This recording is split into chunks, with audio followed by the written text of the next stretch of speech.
What if you could help others to find the power to heal themselves? Physically, emotionally, and spiritually. When I started teaching my classes, it was in 2002, and I was just doing the past life regressions and contacting the subconscious part. But then as the time went on and we found how powerful this was and what we could do with it, a lot of the students began saying, advanced past life regression doesn't really tell what it's all about. This is so much more than that. We think you should change the name.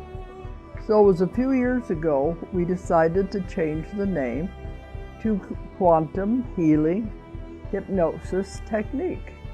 And this is the healing technique that we've now been teaching it, since 2002, that's 12 years. What if you could time travel with them? Visit mythical places or angelic realms, other worlds, other galaxies. Help others to speak to their higher selves. You can. Dolores has taught thousands of people from across the world how to use QHHT, and now you can learn her method by going directly to dolorescannon.com. And don't forget to mention the discount code MORETALKS.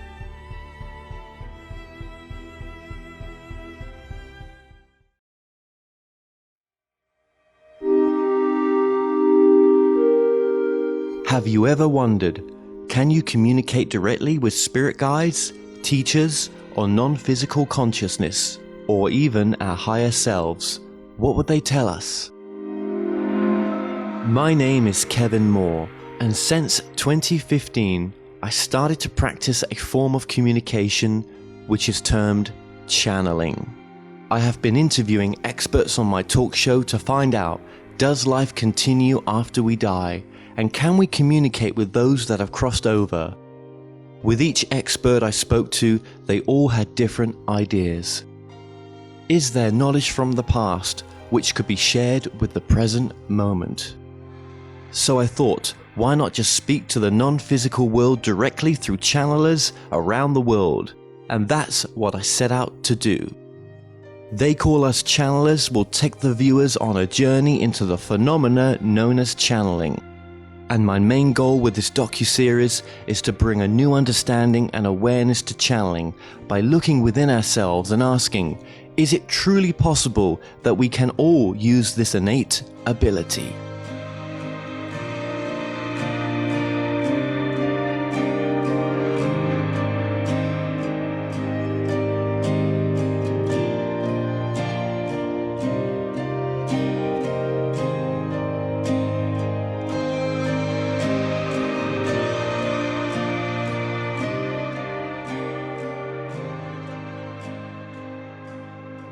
I'm Stephanie Banks, and I am a professional intuitive channel. I work with people who are looking to find clarity in their personal, professional, relationship, and careers. And I believe that we are all channeling all the time, doing it in our own way. Channeling for me is just connecting to divine energy and wisdom.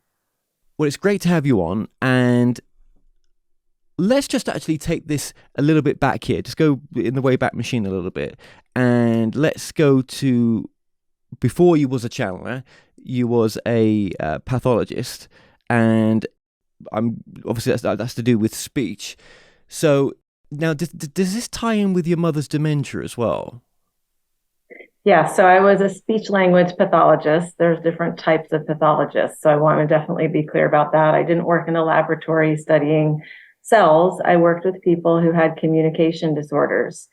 And in addition to that professional work, I also had a mother who was diagnosed with dementia at a fairly young age. So she herself had a cognitive and communication disorder for which I was professionally trained to understand and help with. But, when it's your family member, especially a parent, it's a very different situation than it is with a client or a patient at a hospital.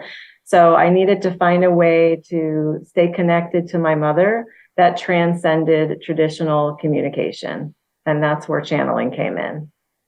So going to 2017 then, you released the book, Joining journey, staying connected to your loved one through dementia now and beyond.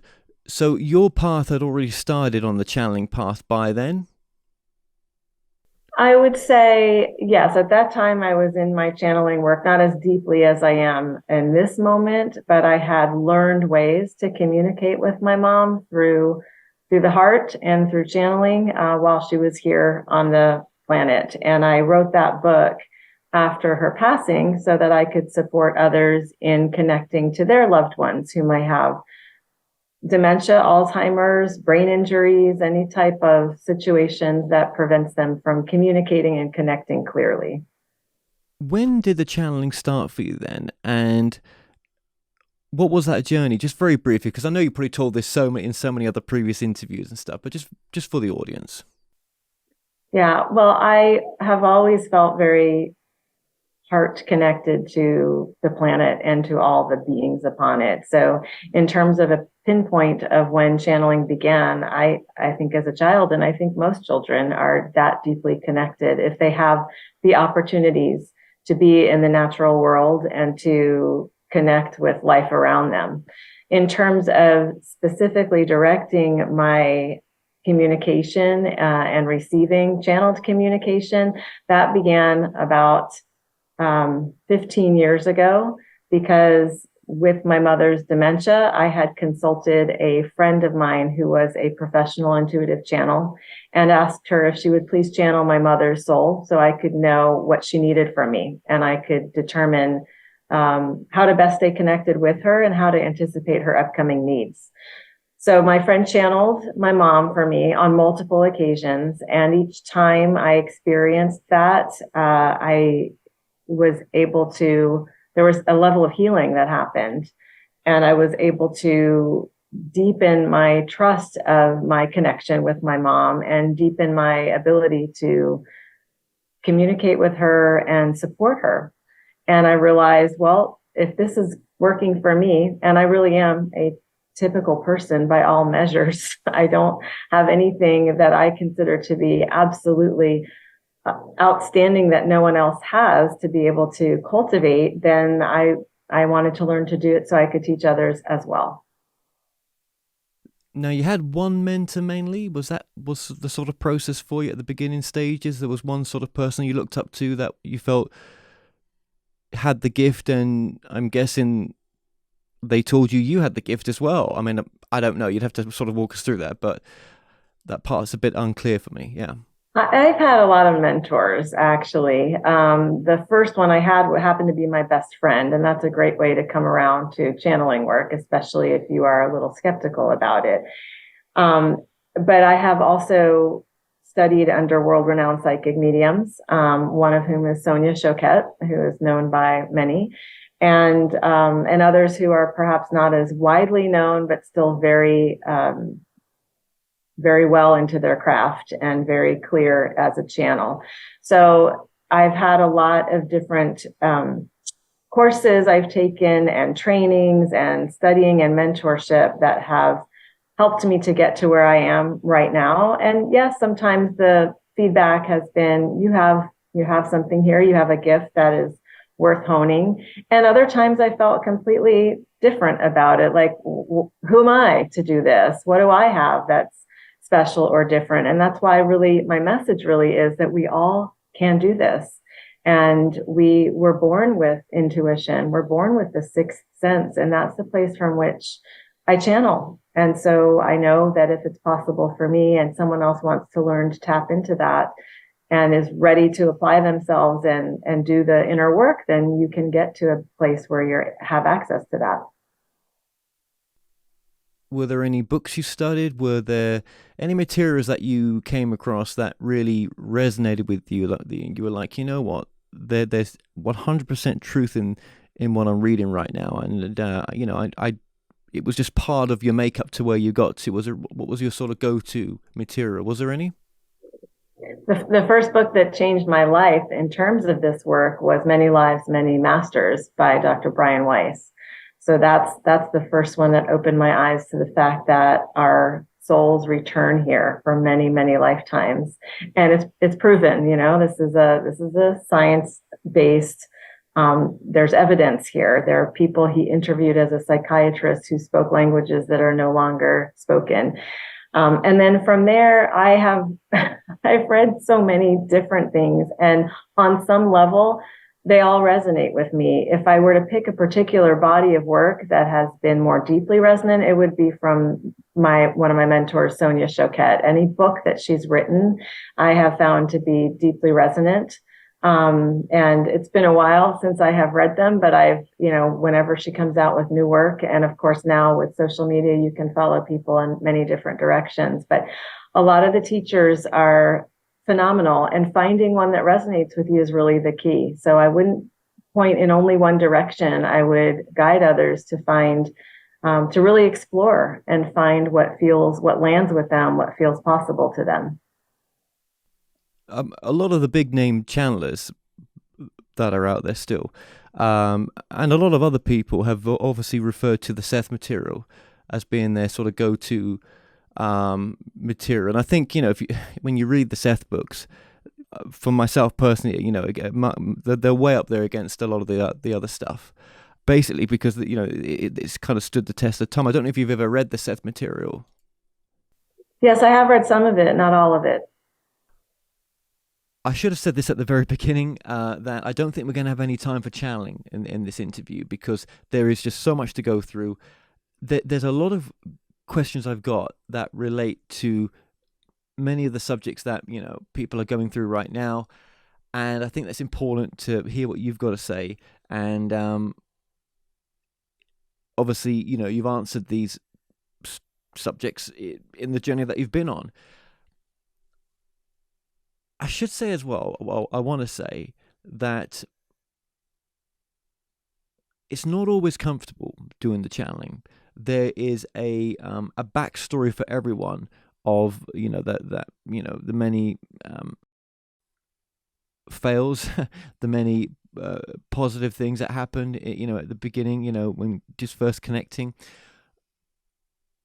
I've read books on channeling and from different authors, and I've interviewed many, and I think I just want to sort of dive into those early years with yourself as well. But now you're sort of very time served. You've done so many years practicing and learning your craft, which I think is the right way to do it.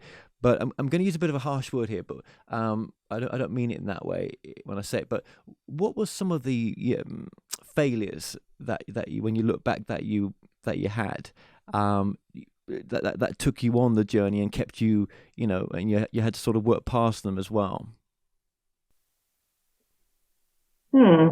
Well, we have failures all the time, every day. So some of the struggles that I have had is, if I have an intuitive sense that someone might not be a good fit for my work, or I for them, and then I push myself to go ahead and channel anyways, that's something I have learned a lot from in the past, in terms of making decisions that were going against my inner knowing. In terms of, the word failure, I think, is such a pinched off, heavy word, and we can really go down a rabbit hole with that. So I really look at it in terms of, this is a learning process, and there's no perfection in it. And so when we go to connect to spirit, which is to me love, the highest vibrational loving frequency, there's a lot of room for grace in there and for growth. So I've made mistakes in terms of who I'm working with, or the timing. Sometimes I will be not as clear, and instead of not taking a client then, or rescheduling, I will push myself to go ahead and show up and serve anyways. And those sessions don't feel as good to me. However, I've also learned that what might not feel as good to me with my own expectations of myself still can be incredibly useful, helpful, and beneficial to my client. So one of the things I wrangle with is the inner critic, as we all do, that voice that has us feeling smaller or shrinking back. And I hear it. It's present. We're having a human experience here as well as being souls.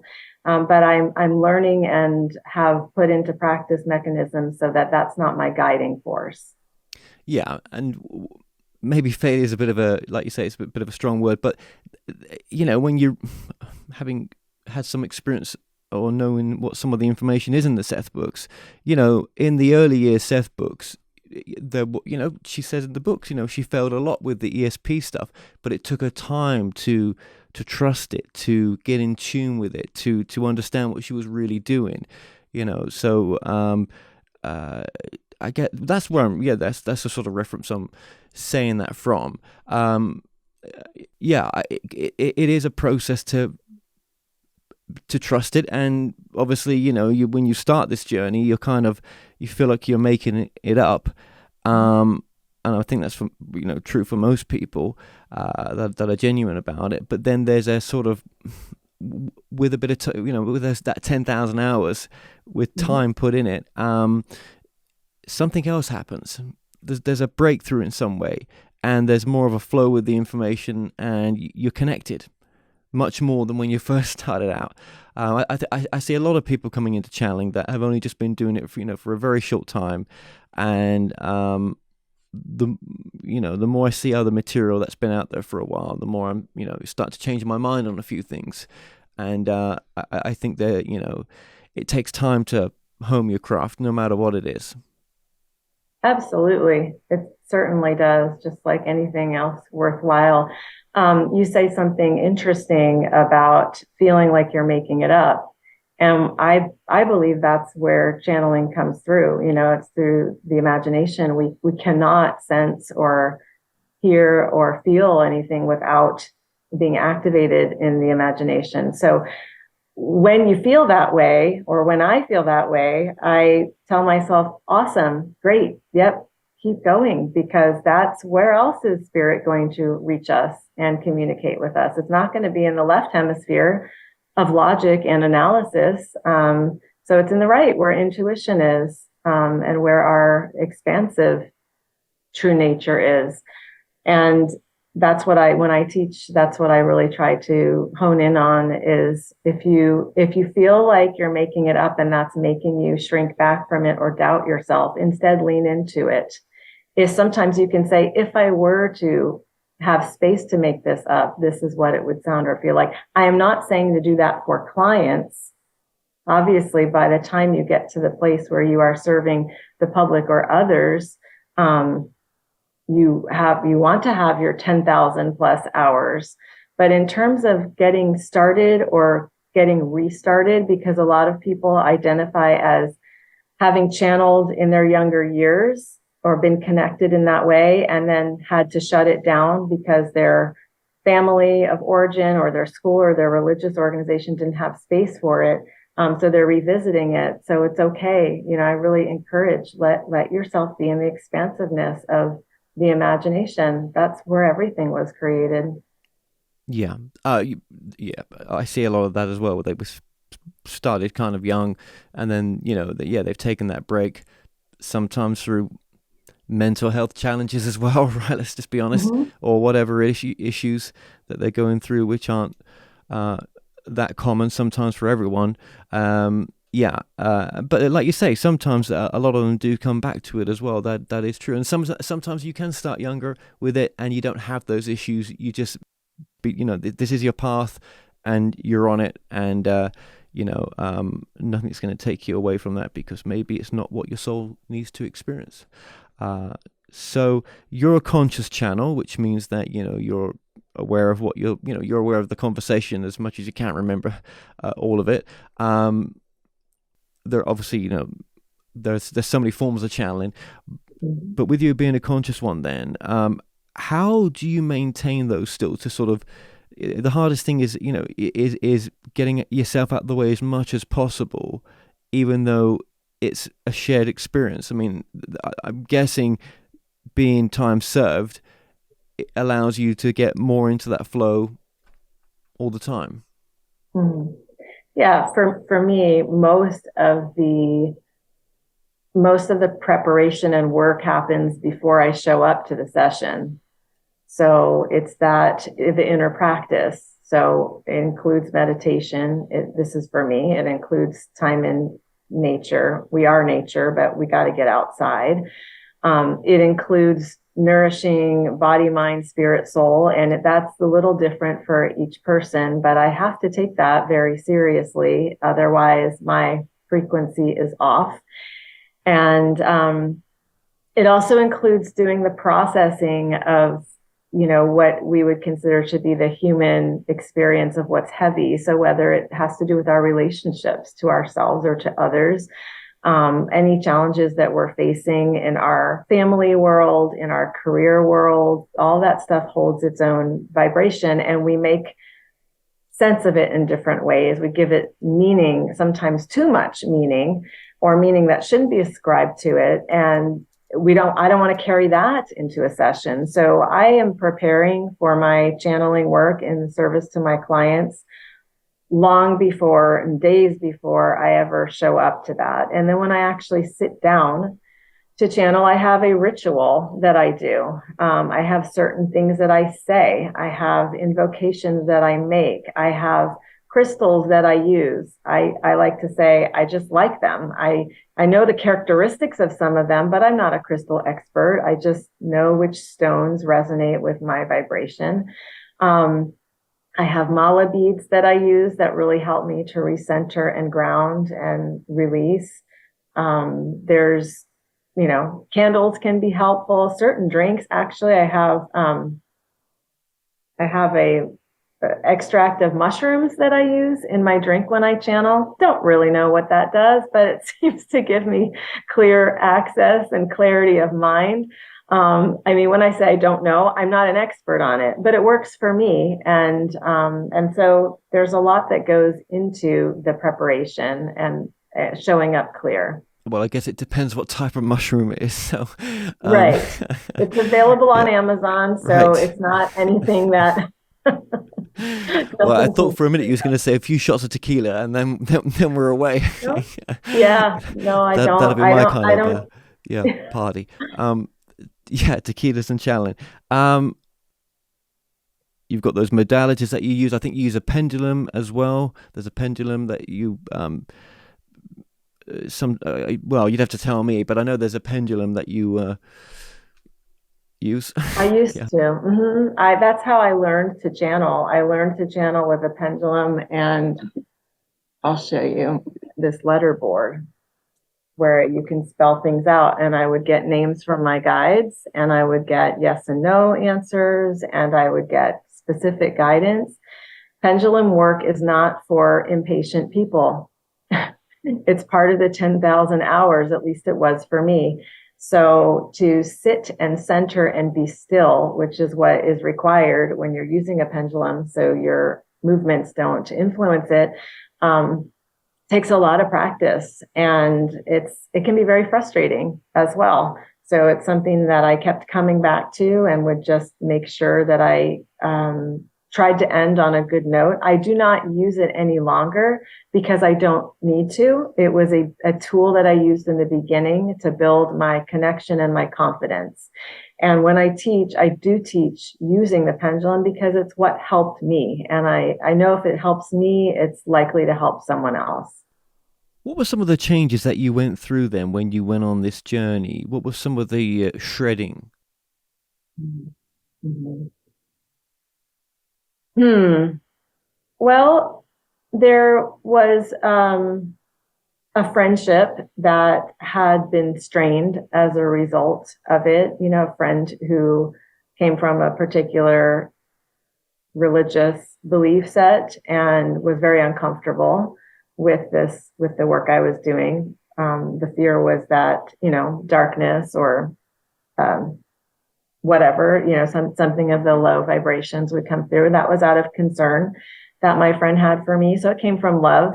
We've had conversations that were very uncomfortable about that because the friendship is very important. And I did not want my choice of professional work to negatively impact that. But we're good, but that, that can be difficult. There were some not as rooted friendships that perhaps spun off. And I can't even think of which ones, honestly, now, because one, it was a while ago, and two, they were not as significant to me. Some people cannot hold the frequency and are afraid, or have judgment about the work. And it's not my job to bring anyone around as a believer. So sometimes there's just not space for that. And then, my marriage also didn't have space for this work for me as a channel. And that was very difficult, very, very, very difficult to try to work through that, try to work around that, and ultimately make the decision to part from that. Yeah, that's I can imagine that was tough. And when you look back now, though, was it the right choice? Which? Leaving the marriage? Yeah, let's go with the marriage. Yeah, there's no question that it was the right choice. And I don't regret being in the marriage and choosing the marriage, because there's so much beauty and goodness that is a result of that. So, but yeah, that's hard. That's heartbreak. And especially when there's family involved, children, et cetera, it's nothing to be taken lightly. And I don't think in general people do take it lightly. But we are here to be the greatest version of ourselves. And my soul is here to serve in this way. So to shrink that or diminish that or second guess or question that because there wasn't space in the marriage for it, I could not do that anymore.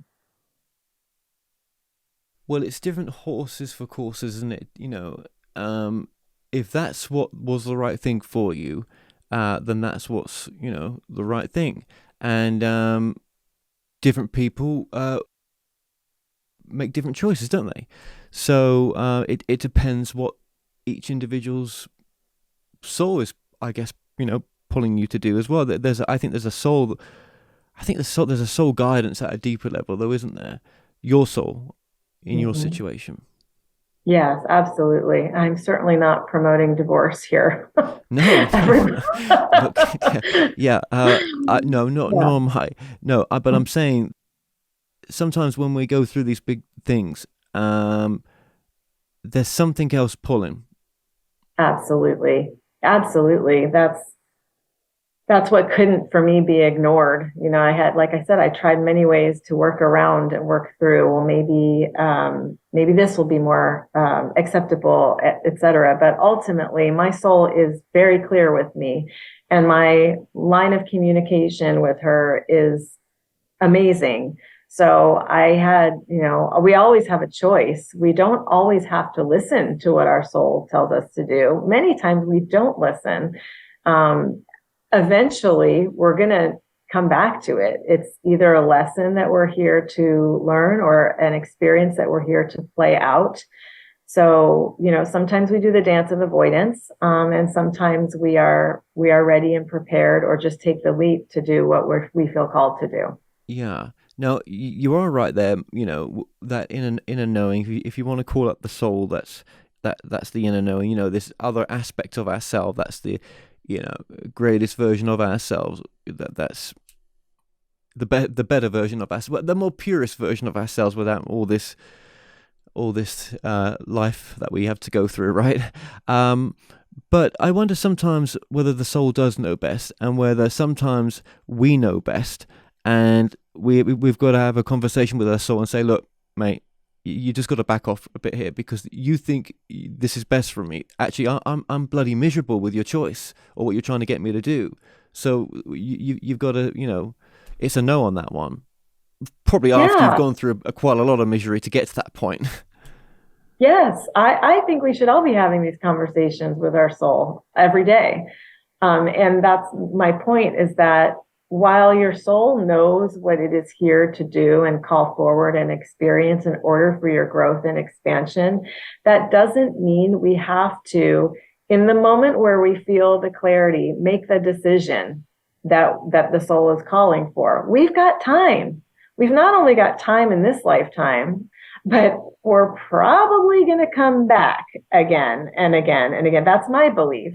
And so it's kind of making the choice, well, I either face this now and work through it in this lifetime, or I'll have plenty more opportunities to figure this out. And sometimes that's enough incentive for me to just work the stuff out now, because I don't want to do it again. I don't want to have to be faced with some of these same challenges. I know I will, and who knows if I will come back. I guess we only know that when we know we'll that. be having this conversation. I might be a woman, you might be a man. Do you know what I mean? We'll be doing it all Right. again. We're going to be doing it all Right. again, but we, so may as well get used to it now. But no, this whole thing where people say, I don't know if I want to come back. I get it. This is difficult. This is a difficult experience for anyone. But I've said in previous shows, maybe there's nothing better to do on a Saturday night. Do you know what I mean? Well, and I want us to keep in mind that our soul is very forgiving. It's not, there is no, you must absolutely do this without question now. The soul is that aspect of ourselves that carries all the journeys we've had. So it knows best that that there's a time measurement here in this dimension, and we have space for readiness and for growth. And there are options, I believe, that our souls call forward more strongly for us, and we can choose from the buffet. Yep. Well, I'm about to sack my soul, I tell you, and get a new one. There's a job vacancy coming if anyone wants it. So, yes. The red letters are coming out. So, okay. So you've been on this journey, and really, no matter what gifts you've got, you've still got to go through all the crap. Yep, that's right. And maybe we could just relanguage crap.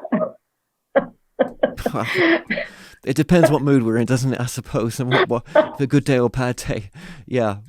Yeah, these are, ultimately speaking, growth opportunities. And I don't say this from even a Zen perspective, because I haven't mastered them or the process of seeing them as that. But ultimately, at the foundation, I know that what feels hard to me or heavy to me or dense to me is yet another opportunity for me to choose differently, and expand and grow. And that doesn't come with ease, generally speaking. It comes with, commitment and devotion and showing up for ourselves. Yeah. Yep. I guess every situation's different for everyone, and I suppose everyone's got a limit. And every journey is unique in a sense, isn't it? I mean, it is. It's we live in times where for a lot of people this has been a very difficult year for a lot of people, hasn't it? I remember when 2022 was coming in, and there was optimism, but I think really it's been quite the opposite. It's definitely a mix. I think we have to use different tools and different techniques. These times, not just that we're in, but that we are facing, are going to require a very different approach than what we've known before. I don't have the answers to what that will be, but I do know what has worked isn't working so well anymore. So we really need to deepen and explore and expand our minds and hearts to what else could be of service. Yes. And we'll get into that. We'll get into purpose. We will touch on that just very briefly. I just want to ask you as well, you've done a TED talk, I believe, on the subject of channeling. Mm-hmm. And when was that? It was in Florida at a local high school that I did that. Yeah. Well, it was a very small audience physically. So that it's interesting to be in such a large auditorium and speak to a small group. But the group that was there resonated with my message and talk really beautifully afterwards, coming up and sharing their own stories. In that talk, I referenced my journey with my mom. She really was the start of my channeling, just because I needed to find a way to stay connected to her. And what was profound for me in that experience of doing a TED talk, TEDx talk, was that my best friend, who I've already mentioned, who's the person who introduced me to channeling and channeled my mother, she was in the audience, and she had just been diagnosed with brain cancer. And she was sitting there despite the fact that she felt sick, despite the fact that she had a scarf covering her head, despite, like, her love for me was so strong, and her support of me, that she showed up to support me in this talk. And the emotional and soul connection, she's on the other side now. The emotional and spiritual connection that I felt with her, and the I don't know, the upliftment that I felt having her there in the audience. It might as well have been a full auditorium, because her energy was there and she was smiling and beaming at me. Well, I'm sure she's always with you when you think about her. And that was the support that you needed. That she obviously had some sort of soul contract with you, didn't she, to see your training through? Yeah, 100%. And she helps me with all of my sessions too. What was her name? Incredible. Jennifer. Jennifer. Well, thank you, Jennifer. Absolutely. And with Mum, obviously you've got a new relationship with her now on your terms, right? Mm-hmm. What has she told you about where she is? She's thrilled, actually, being in the free and joyful love that she's in right now. And she sends me cardinals. That's our signal. And she sends them at really strange times and in different locations of my home, so that I know her presence is there. My mother was always in her body. She was laughing all the time. She appreciated humor, and she had a great sense of humor. So she continues to feed me that energy of humor, which I believe is required in these times. If we want to talk about spiritual practices, humor needs to be included. Isn't that so true? Mum's right. Absolutely. Yeah. Yeah. So she will really, she supports not taking ourselves so seriously. That's why she gives me constant reminders of that, to have fun, to be joyful, and to laugh. Yeah.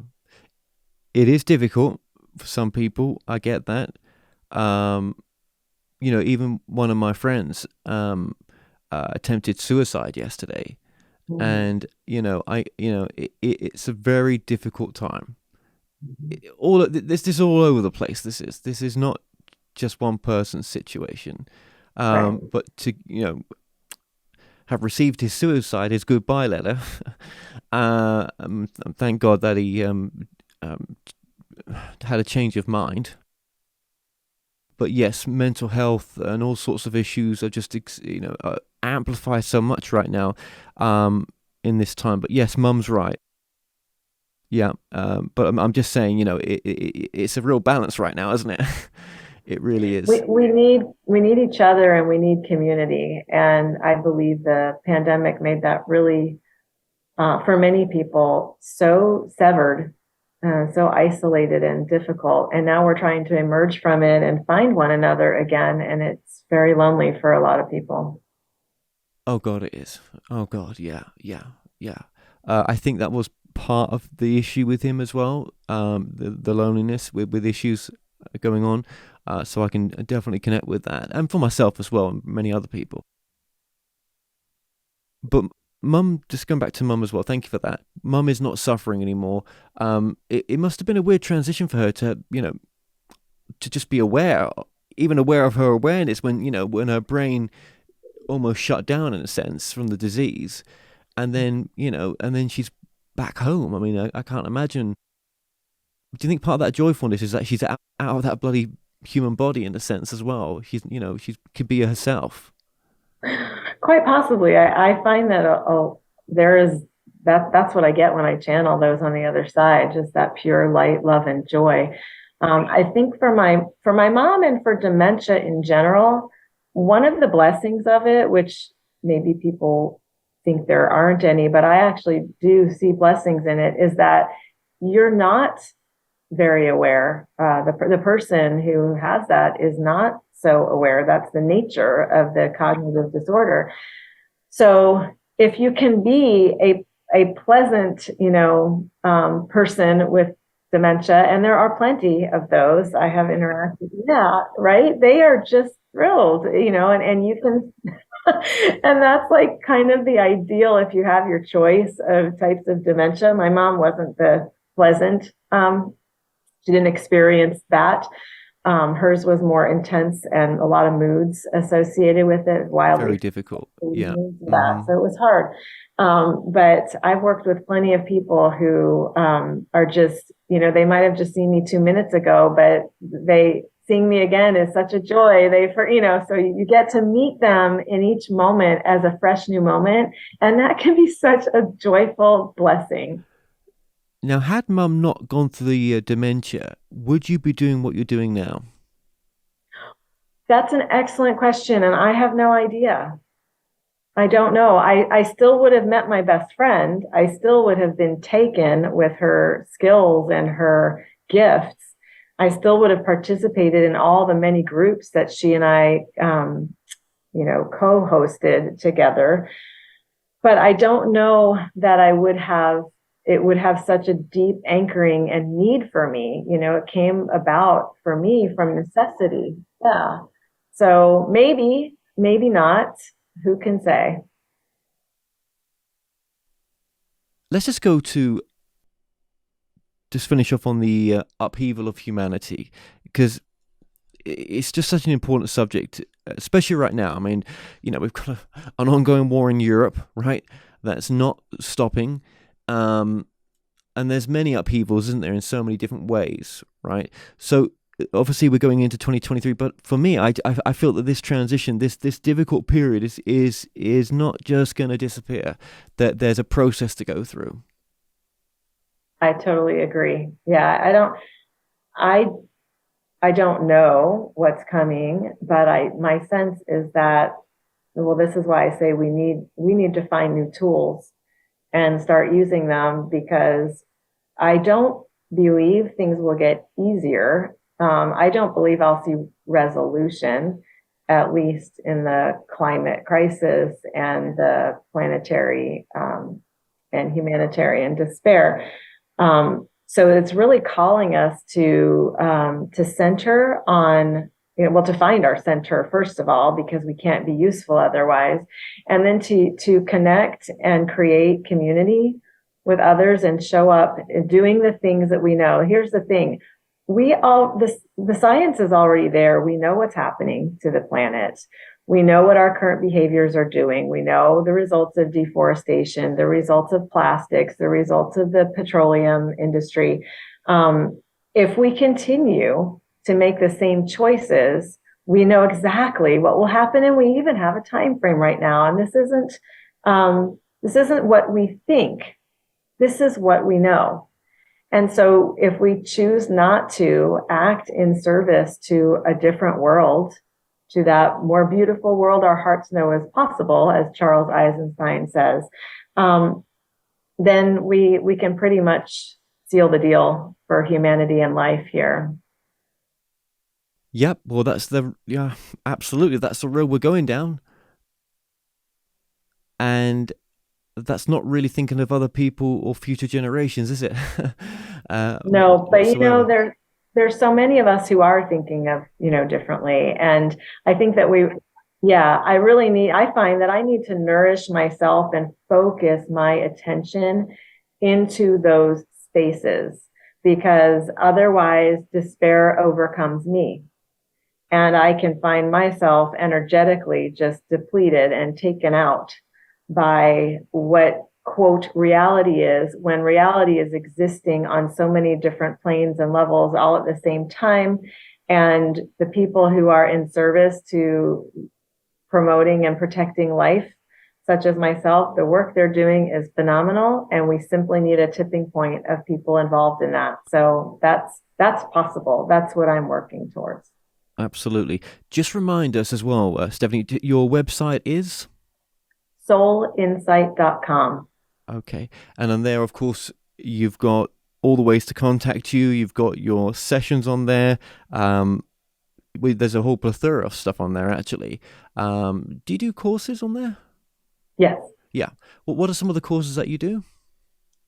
I teach on the topic of intuition and channeling. You know, I sometimes use those terms interchangeably because we use our intuition to connect to divine energy, and channeling is connecting to divine energy. So I am empowering people to get out of their own way and learn the tools and techniques that have helped me to become a more clear channel, because I do envision a world where we are clear channels making choices and decisions from that place of our own divinity. And that world is glorious.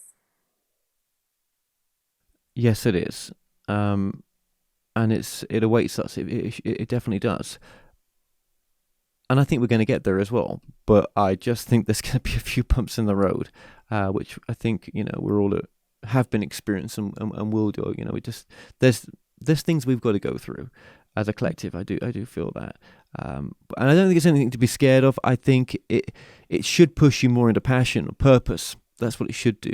And we will get into purpose as well. So judging from the conversation we've had, you're not, you're not a science denouncer. You actually, I feel that you enjoy science, and that, you support science, and that's important. And that's interesting that you do. Well, I'm a clinician by training. Well, of course, yes. Yeah. Well, that's I don't always get to meet people like yourself that's had that background, so it's just interesting, very interesting. I guess if it only had to be the wrong timing for that background to come into channeling, and maybe you'd have been a bit more dubious of it. That science part would have come in more. So there was always a right timing for it, wasn't there, for you to be eased into where you are now? Yeah, and you know what I have found in my quest to look for the science of channeling is I have found the science of channeling. There's a book on it. One of the research at the Institute of Noetic Sciences wrote it. Yes. So there hasn't been enough research in this direction because it's just so easy for them to discount it. But the research that's there and the research that's being done is good research. It's sound research. I went there and I interviewed the people there, or one of the main people that was doing the research projects on channeling. It was a lady. I cannot remember her name. I'll put the link in the description below. Yeah, probably Helene Wabe. That is the one. Yep. If I don't know if I'm saying her name correctly, but yeah, she wrote the book, The Science of Channeling. And, when I teach my courses, I now work with the Institute of Noetic Sciences so that they can gather data on the participants. We'll give a pre and a post survey of their experiences spiritually with my courses. And they're using it in a long-term study on human potential. Who doesn't need or want that? And for that to, right? Yeah. So science is, I believe, very important. It's kind of like the question is science something that you believe in? Because it's data, it's research. So do you believe in research, or is it just like there and that's what we know at present? Is it complete? No, it's never complete. There's always more to learn. But it's a funny question to wonder, like, do you believe in science? Science is science, right? Well, let's just dive into it quickly then as well with your channeling. You channel spirit guides, ancestors, loved ones. You kind of channel most things, don't you? Yes. There's nothing that we can't tap into the divine energy and wisdom around. So, and yes, I do mediumship work as well, but really, if you want to know my jam, my excitement, my zone of genius, it's channeling souls that are here on the planet right now. So channeling someone's higher self, channeling, if you're a parent, channeling the soul of your child, so you know what they need from you. If you're in a relationship, hearing from your partner, right? It's transcending all of these layers in the three-dimensional and going to the love and purpose of our soul's agreements. Thank you. With the mediumship work, well, actually, with your sessions, can the sessions be a sort of sometimes a real mix between the mediumship and the channeling as well, or is it just one or the other? I think it's a bit of both, isn't it? Yeah, it's wherever the client wants to go. We can channel their cat Fluffy, and then their higher self, and then their great Aunt Trudy on the other side, and then the energy of their work or their career or their supervisor. Yeah, we go in lots of different directions. We have so many questions as humans in this complex world. So it's a really great way to tap into clarity. Where did the mediumship side sort of come in for you, in a sense? When was it that you realized, oh, hang on a minute, I'm switching here? Or I guess that was in the training that you did, but there must have been a recognition of it. It's like, hang on a minute, I'm getting hits here. I just know the answer to this question, what they're asking me, right? But it's not coming through that channel sense.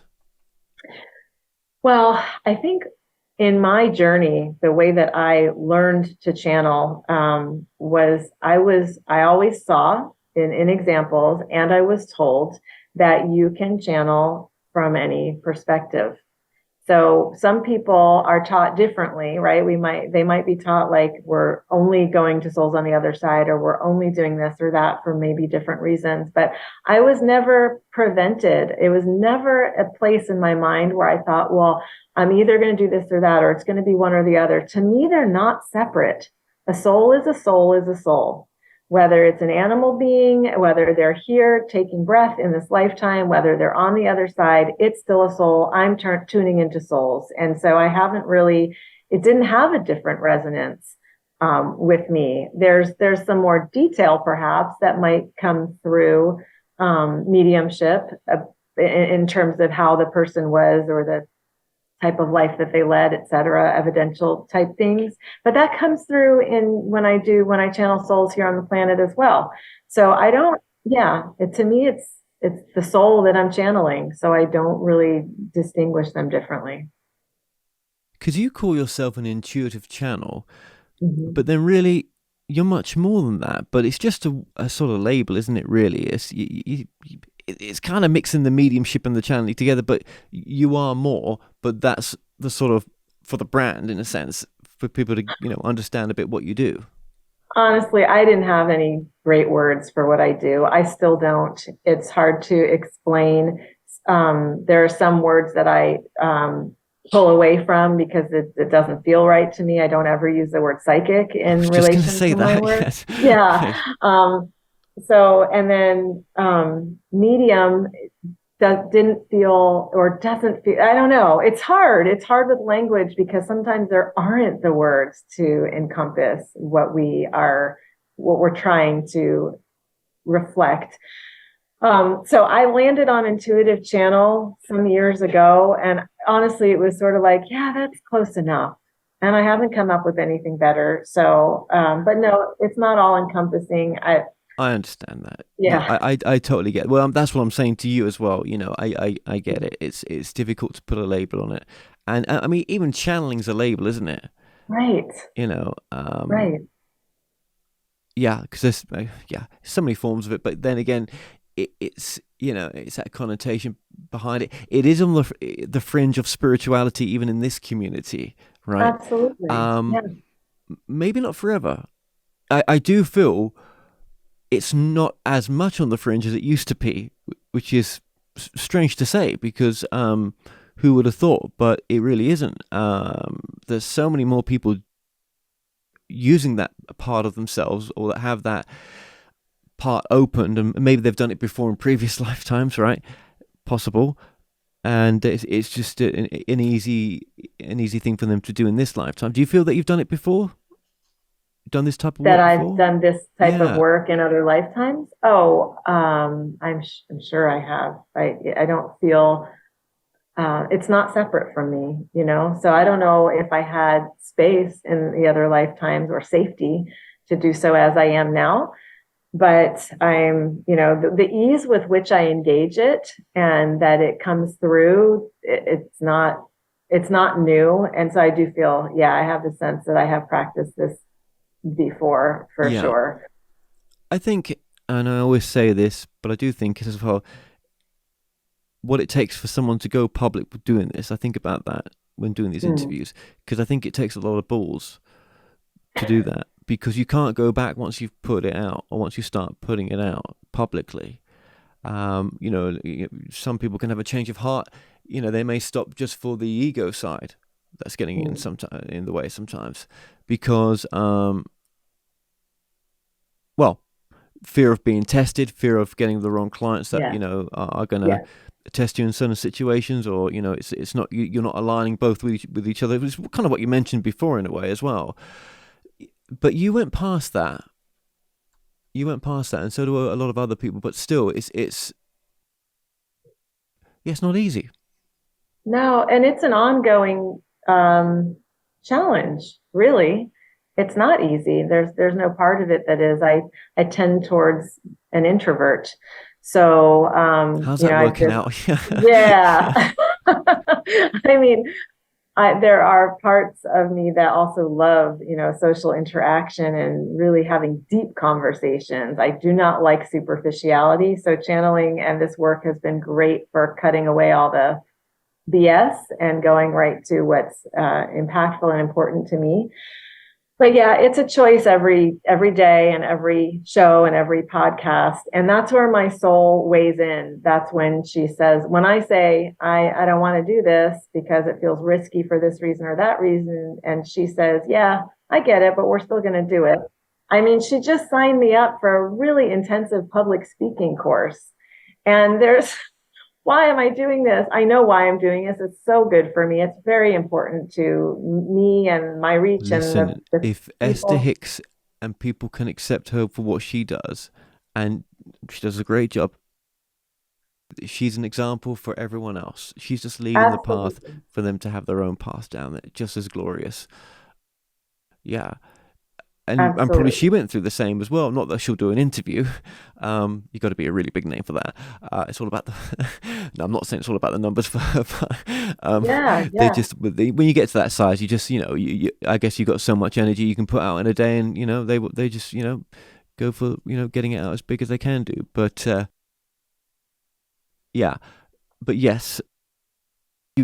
As you say, your soul's joined you up to doing that, and I hope it leads to more and more doors opening to bigger places for you. Yeah. Oh, it will. She told me. Yeah. Oh, I'm sure it will. I get the feeling with you. I get the feeling of your energy that it's going to happen. Most definitely. You know, you said earlier that more and more people are coming to this work, and I just want to affirm that. Yeah, I work a lot with people people in industries that you would not expect to be open to channeling, doctors and attorneys and, you know, researchers, and they're my clients.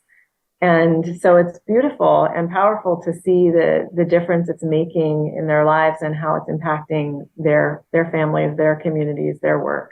Do you think being a channeler makes you a better medium?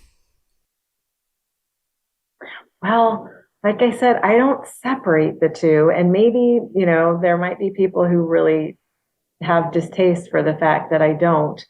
But channeling for me is connecting to divine energy and wisdom. Mediumship is connecting to divine energy and wisdom from souls on the other side. So what would happen if we didn't distinguish or didn't separate them? No, we can't do that. No, we can't do that. Okay. Yeah, if you say so. Yeah, got to have the words and the garbage for it all. Yeah, we must do that. Yeah. Well, actually, going back to my, you know, the beginning conversation with Jane Roberts, she was both, but I think it made her, as it does you, a better medium with the channeling there. that's not taking anything away from anyone else that's just a medium or a psychic. It's just an evolution. Mhm. It's teaching information comes from the channeling. You won't get that from the psychic stuff, which the psychic stuff is very important, right? Because I know it does help people, and loved ones of or the psychic guys have got a lot of great things to say, but there's just something. Maybe I'm a channeling snob, but there's just something a little bit different with the teaching information. It's not telling you what to do. It's really pushing a ball back in your court, really, to do the work with the potential there, or what's potentially there. But then I suppose it depends who we're bringing in. Now, how do you discern with what's coming through? Because some people could say, well, look, channeling's like going into the back of an alleyway, and you don't know who's going to be in that alleyway, Yeah.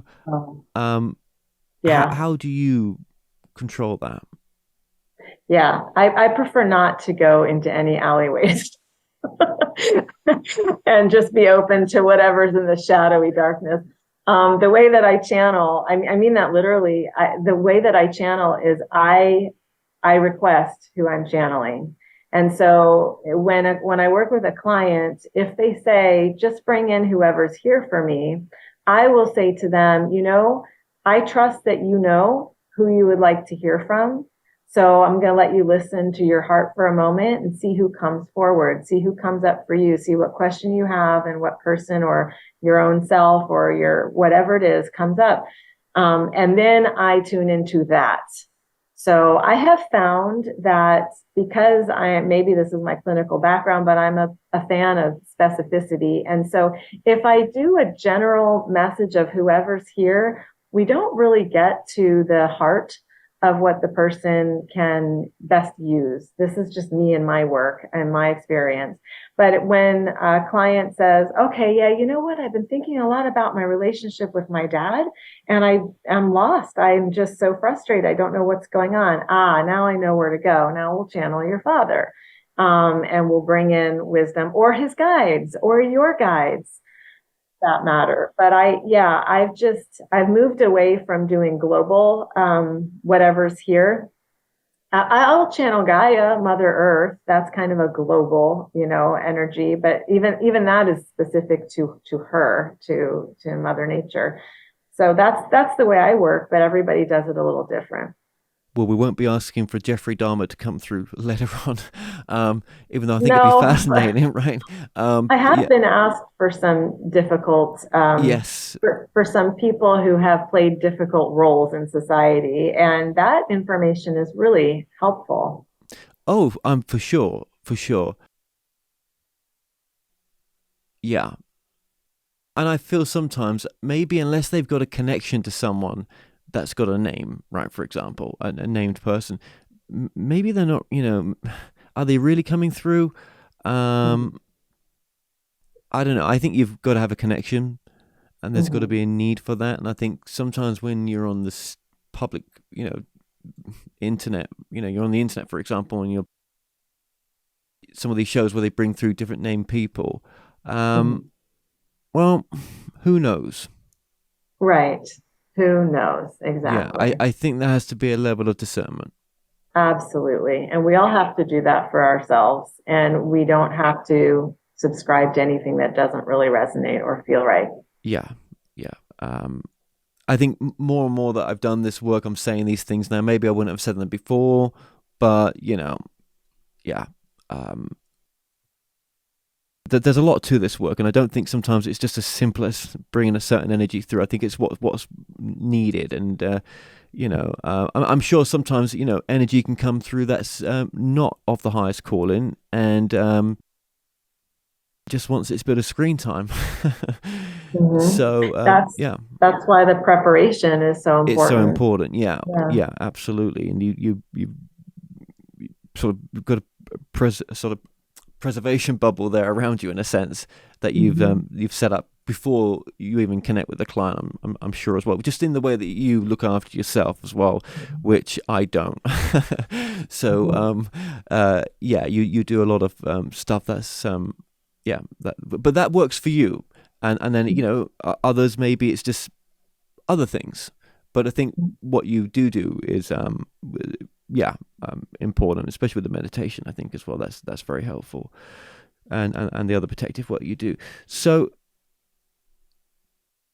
we've kind of touched on it before, but purpose as well. It's just it's a very big one, and there's no way in the time that we've got left that we're going to be able to cover this. But it really is the essence of all of it, really, isn't it? Mm-hmm. When you're living out of purpose, even if you're in purpose in one area of your life, there might be another purpose that you're supposed to be doing as well that you're completely out of whack with. You're not doing it. And that can spill over to the other purpose, that it can affect so much. When I say spill over, I mean it can cause you to doubt everything, can't it? When you're resisting or not doing, because I think we have a number of purposes for some of us, right? But it's such a, the one thing that's come through the whole channel docuseries that I've done in over 130 of them, the one common message is live your purpose, whatever that is. It doesn't have to be what you think is spiritual.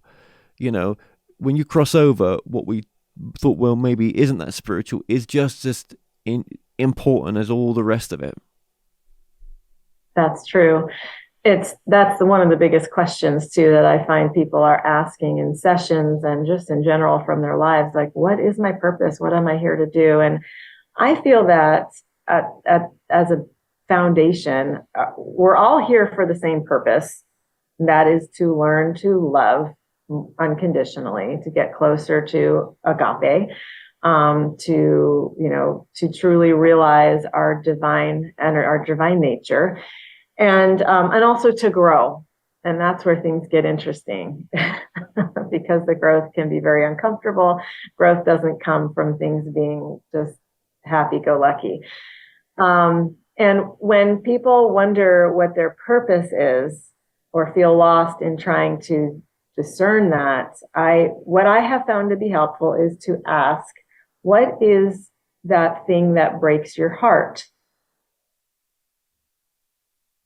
There's probably many things that break our hearts, but there is something, a big thing, that you just cannot bear. It just sits heavy on you. It kind of haunts perhaps your thoughts.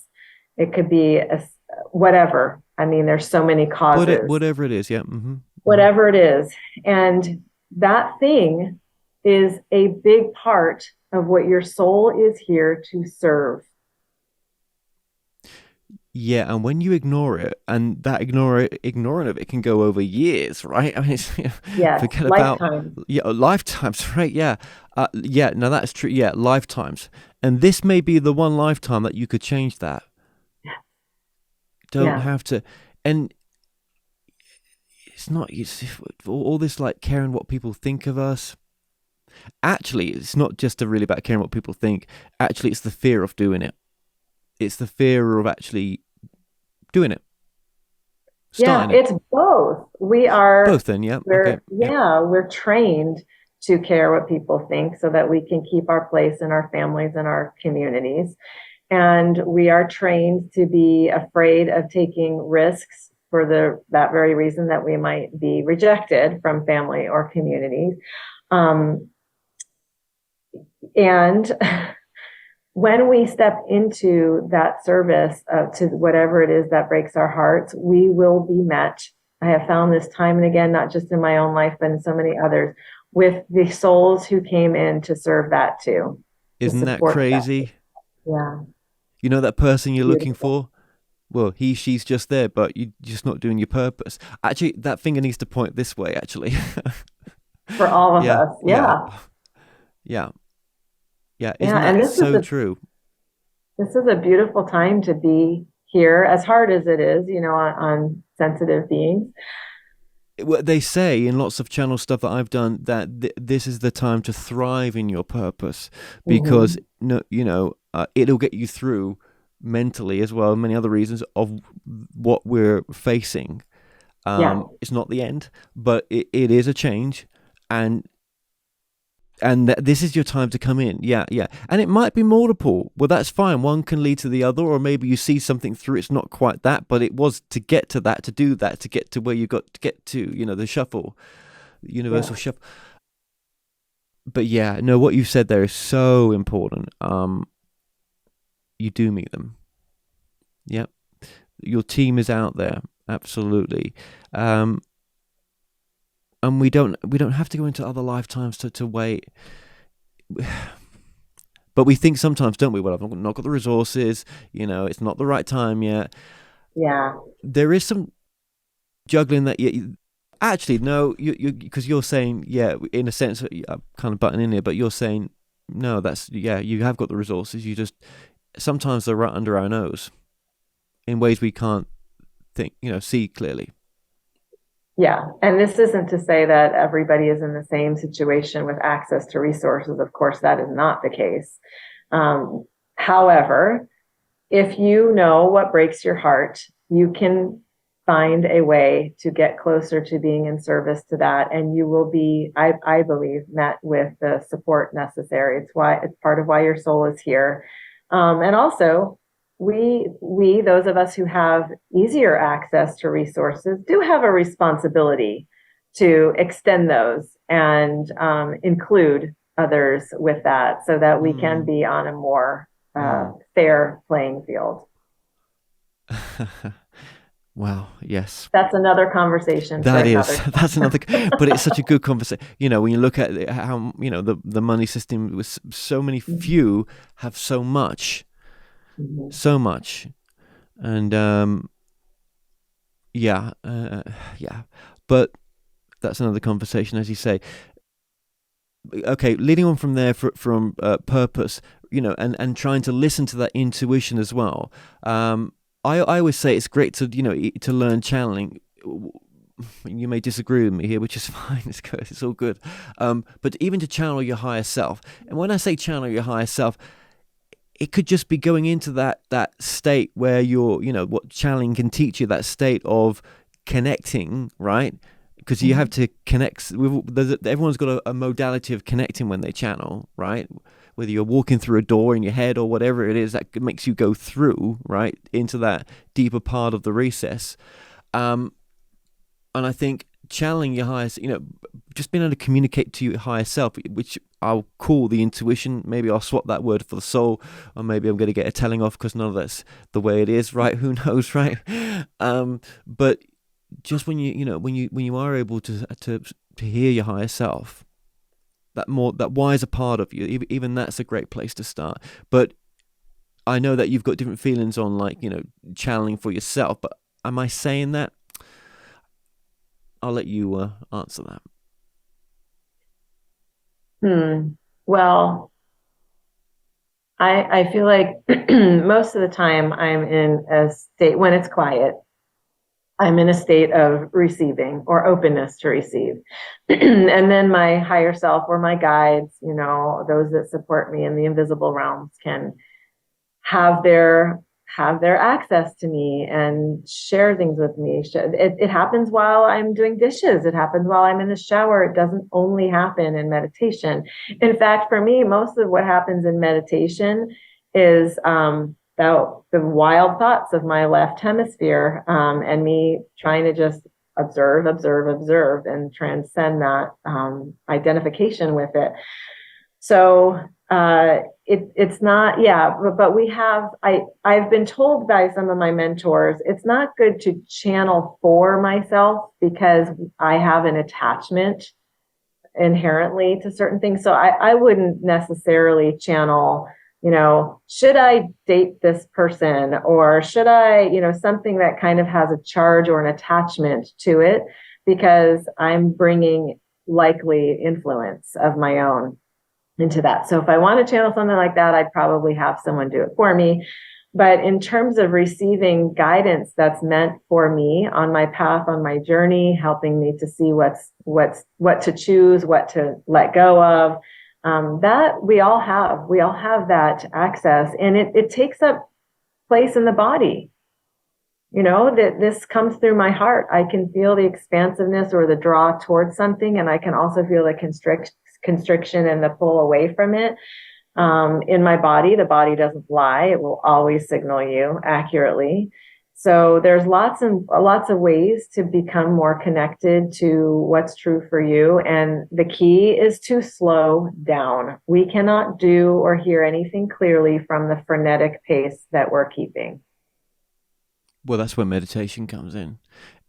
Correct. Which is very hard for some people, the meditative part. But then again, it's just as easy as you said.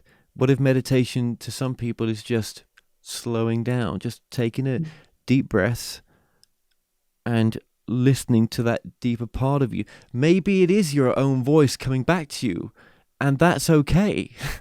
I mean, we all talk to ourselves, don't we? Sometimes, most times, right? But there's a wiser side that comes through. Now, some of us are guilty of never wanting to communicate to that part. But then again, it comes down to what you just said. We won't slow down.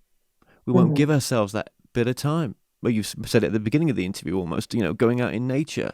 It sounds so simple, doesn't it? But there's a lot of empowerment can come from that space when you can just tune in. Yeah. But we just can be our own worst enemies sometimes, can't we? Especially like you said, when the right hemisphere comes in, and it just pollutes the monkey noise and everything that we're surrounded by sometimes. Yeah. That left hemisphere can be really tricky. Left hemisphere, I meant not right. Sorry. I read recently. I read a book by Dr. Jill Bolte Taylor. She's the one who wrote My Stroke of Insight, and she has an excellent book out now, and it's called Whole Brain Living. She talks about the two hemispheres and the characters that exist within our two hemispheres and how they interact with each other and how they influence us. And it's so helpful once you have it broken down in that way. So I really got a lot out of reading her work. Okay, very briefly, I want to just add this in as well. Obviously, you connect to people's spirit guides, but can people connect to their own spirit guides as well? And what's just a simple process for someone just to do that, just very briefly? Yes, you can. I believe you can. Slow down. Get to a place as close to inner silence as you can. That doesn't mean you won't have thoughts.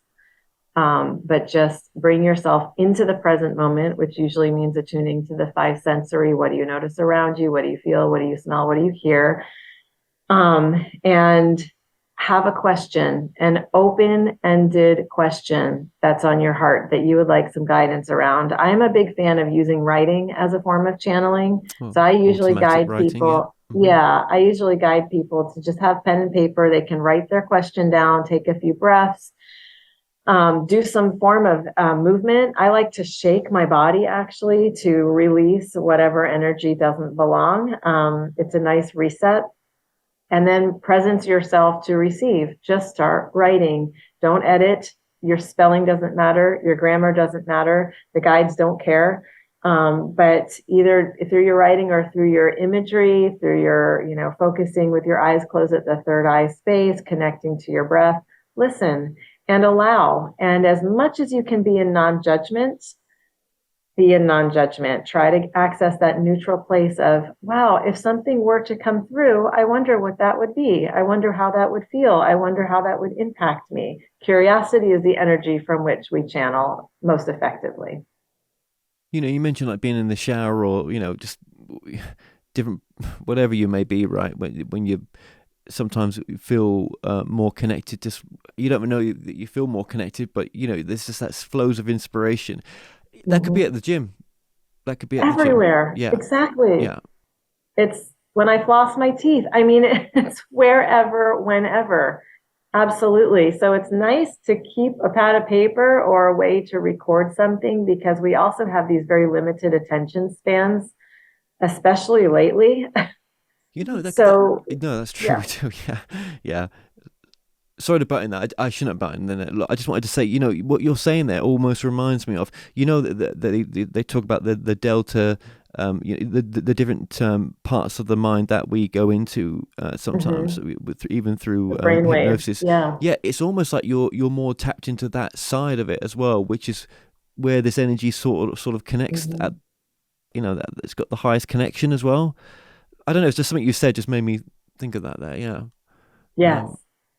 Yeah, that's why connecting to the breath and intentionally kind of slowing things down will be helpful, because I don't even want to know what I would channel when I was in my frantic mind. I'm going to connect up with something fear-based and something constricted and restrictive. And that's not really channeling, because that's not from divine energy. That's from my own concoction of my mind.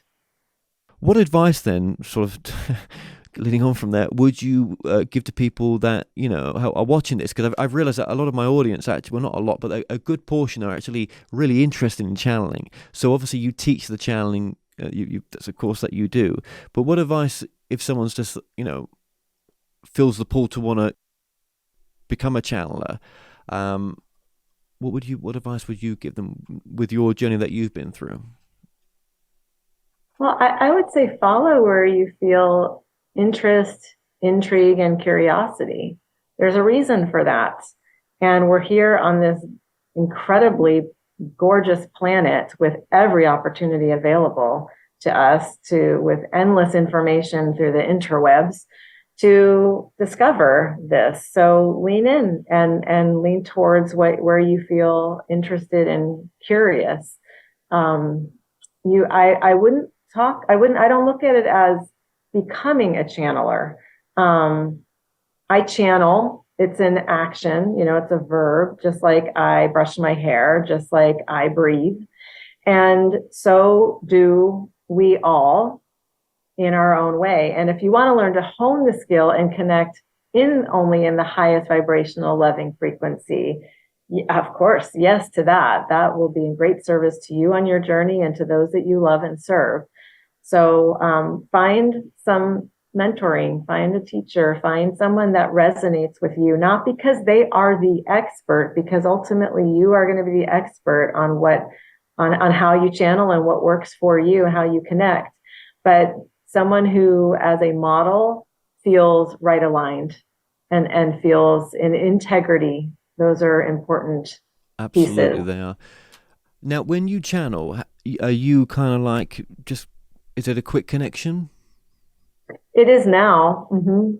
Yeah, because of the preparation I've done for in between. But yeah, I can sit down and someone can say, I want to hear from my higher self. I close my eyes, I hold my crystals, I breathe, and in comes their higher self. So yeah, it's pretty instantaneous. Yeah, well, that was my point earlier on. And sorry if it didn't come across very elegantly, right? But that's you have done the work. And having studied a lot of texts in this field, I think that's important. I really do. And I'm sure that's something you teach on your course anyway. Go out and do the work, right? Yeah. Yeah. Do you mentor at all for spiritual business? Do you do anything like that? So if people, because that's an important part of this as well. It is a business. You've got to make it a business, but a spiritual business, it does. There are some differences, kind of hurdles that you've got to get over, I think, as well. Yeah, I do mentorship. Sure, I do. I have coaches that I work with who want to use channeling in their work. I have people from all different types of professional backgrounds who want to learn to rely on their intuitive knowing more, but maybe don't see where there's space for it in their profession. People who are changing professions. I work a lot with people who are getting out of a particular industry that is very soul-sucking for them. And I bet you've seen a lot of that. Yeah. I'm sure we'll meet again, right? And maybe it'll be a bit more of a channel session. I really wanted to just get you on just to talk about you, really. I mean, that was the agreement not agreement between us, but I mean, that's what I knew it was going to be. And actually, if you want to see you channeling, just go to your YouTube channel. And we've been putting the YouTube channel on the screen, and you've got a number of different videos. Well, you've got a lot of different videos on there, actually. So I would definitely say check that out. That's in the description below. Everything we've talked about, books and everything else, are in the show notes below, in the description below for the YouTube video. What would be a final message that you might like to give? I would like people to trust themselves. Just give it a go. See what it feels like to be drawn to something or feel something, and just trust and honor that that's for a reason, and it's for you. And if we can move towards that, then we can shift consciousness in a big way. Excellent. Now, your website, just one last time. soulinsight.com. Excellent. That's just for the podcast. So, Stephanie, I just want to say to you, thank you so much for the overtime right now, and thank you for coming on to talk about your work, which you've been doing for a while right now. And I wish you all the success and everything that you're doing as well. And just, thank you so much. Thank you, Kevin. I appreciate it. Thanks for having me.